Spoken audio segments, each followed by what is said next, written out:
운이라고 하는 거는 내가 운이 받쳐줘야만이 원하는 것을 얻을 수가 있다라는 거죠. 그리고 반드시 운에 따라서 나의 인생이 펼쳐지는데 그 운을 내가 좋게 만드느냐 나쁘게 만드느냐에 따라서 내 인생이 달라지는 거고, 운이라고 하는 거는 운 중에 최고의 운은 말년운이 좋아야지 된다라고 그랬죠. 말년복이 있어야지 되고 말년운이 있어야지 그것이 내가 인생을 제대로 살았다라고 말할 수가 있다라는 거죠. 그런데 말년운이 좋아야지 되는데 그 말년운이 좋다라고 하는 거는 나만의 문제가 아니라고 제가 항상 말씀을 드렸어요. 말년운이 좋다라고 하는 거는 그 말년운은 자식하고 인연이 있다라는 거죠. 그러니까 내가 말년이 좋다 그러면 자식도 좋은 거고, 내가 말년이 나쁘다 그러면 자식도 나쁘게 흘러간다라는 거죠.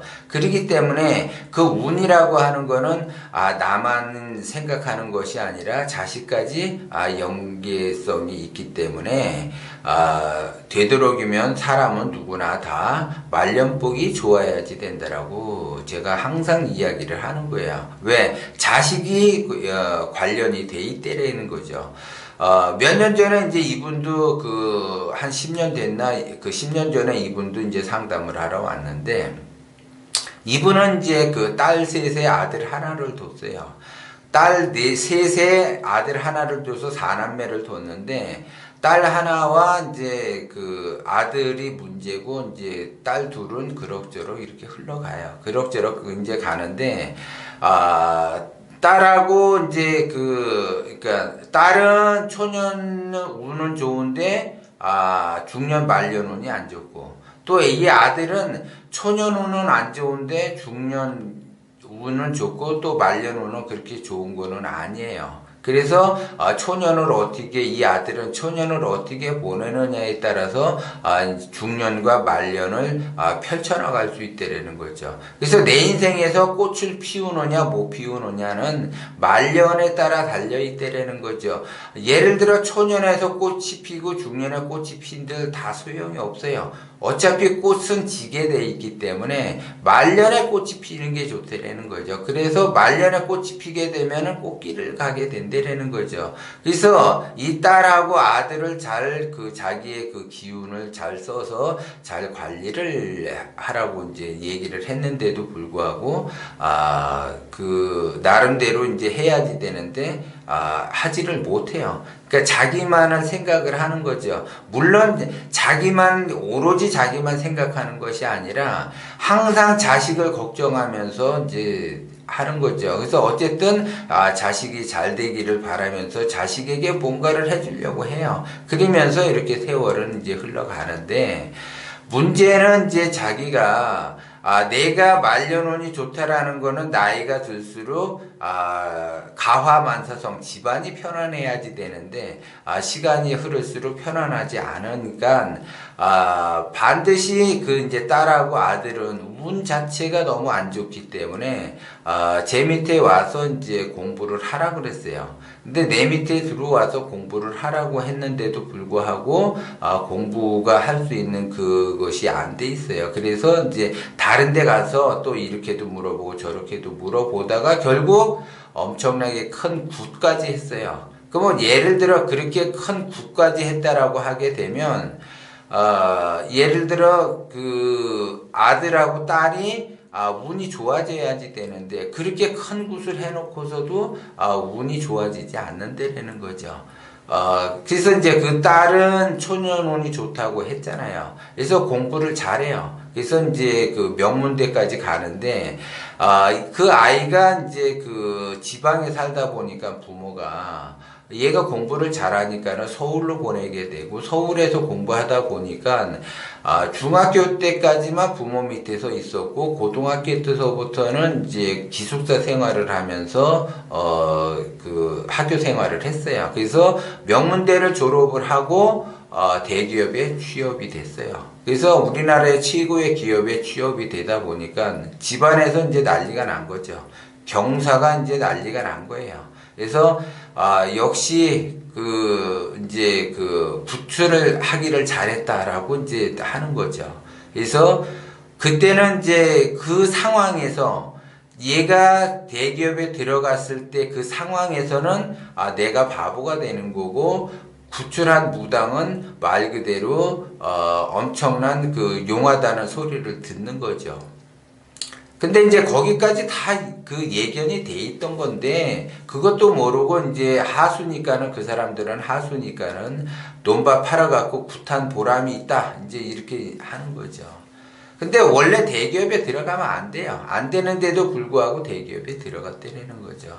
그래서 대기업에 들어가서 1년 정도 지난 다음부터 어떤 일이 발생이 되냐면, 대기업에서 근무를 하다 보니까는 자기의 기운과 맞지 않는 그러한 생활을 하다 보니까는 이제 우울증이 오기 시작을 해서 결국은 1년 좀 더 다니다가 관뒀어요, 그 대기업체를. 그리고 이제 그 우울증을 치료하기 위해서 지속적으로 이제 자기 나름대로 이렇게 병원에 다니면서 해야지 되는데, 그게 조금 소홀히 된 거예요. 치료가 잘 안 되니까.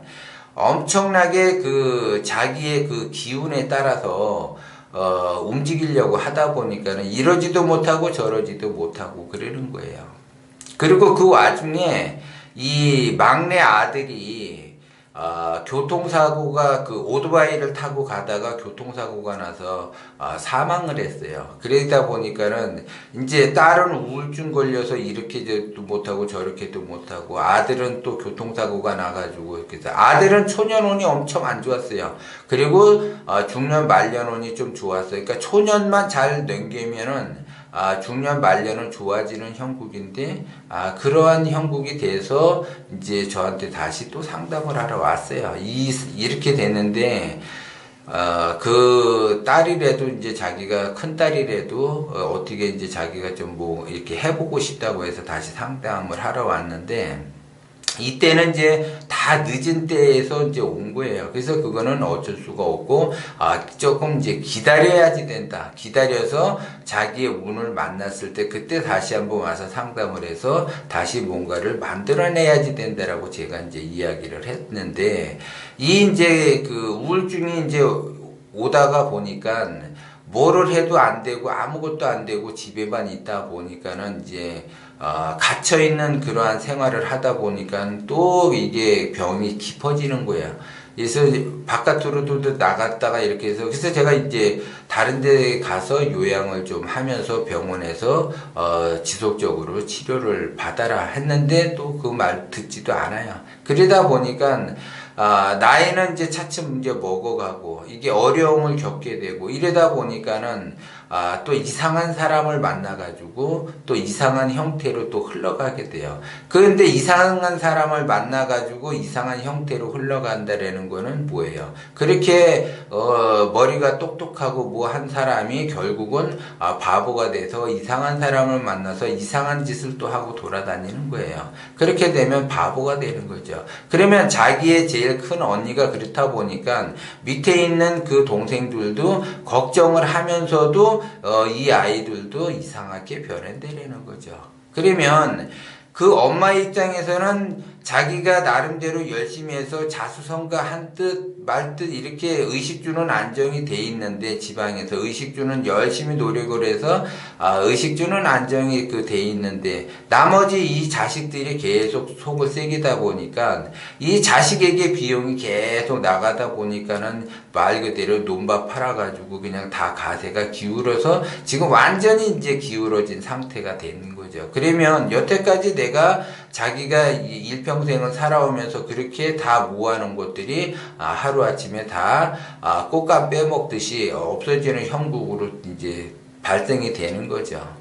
그래서 이제 제가 이제 또 그 상담을 하러 와서 내가 이렇게 해서 처방을 내렸는데, 이렇게 하라고 처방을 내린 거를 또 말을 듣지 않는 거예요. 말을 듣지 않게 되면 계속 기울어지는 거예요. 그건 왜 그러느냐. 그 사람이 말년운이 제대로 흘러가지를 못하기 때문에 그렇다라는 거죠. 그럼 그 사람의 말년운이 흘러가지 못한다라고 하게 되면, 왜 내가 말년운이 흘러가지 못하는 것까지 다 잡아갖고 내가 틀을 만들었어요. 그 틀을 만들었는데, 그러면 왜 하라는 대로 하지를 못하는가.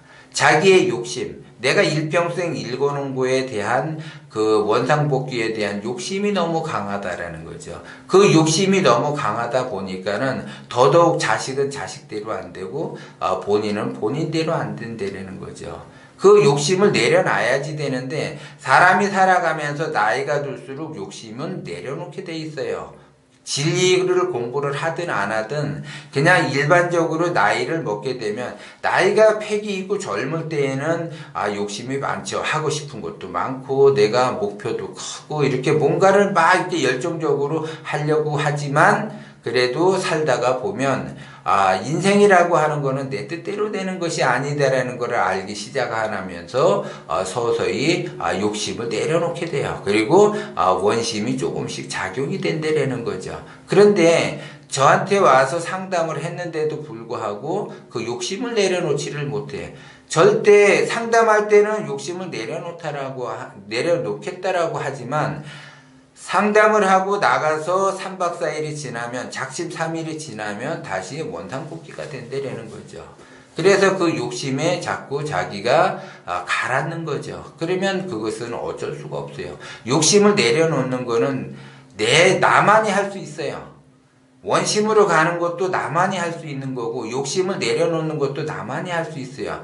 주변에서 아무리 좋은 이야기를 하고 좋은 거를 듣고 좋은 거를 본다 하더라도 나의 의지에 따라서 달라진다라는 거죠. 그러면 내가 욕심을 내려놓지 못한다라고 하게 되면 수행자의 삶을 살아야지 돼요. 수행하는 삶을 살아야지 욕심이 내려가는 거예요. 욕심이 내려가면 자동적으로 자식의 운은 올라온다라는 거죠. 그래서 나의 욕심을 내려놓으면 자식의 운이 좋아지는데 그거를 내려놓지를 못한다라는 거죠. 왜? 눈앞의 이득에 따라서 움직이기 때문에 그렇다라는 거야. 그 코앞의 이득이 꼭 잡힐 것 같아. 그것은 자기가 욕심으로 바라봤기 때문에 잡힐 것 같지만 결국 그거는 신기루예요. 잡을 수가 없다라는 거죠. 그렇기 때문에 나의 욕심으로 인해서 나는 나대로 망가지고 자식은 자식대로 망가진다라는 거죠. 그렇기 때문에 말년운이 되게 중요하다라고 이야기를 하는 거예요.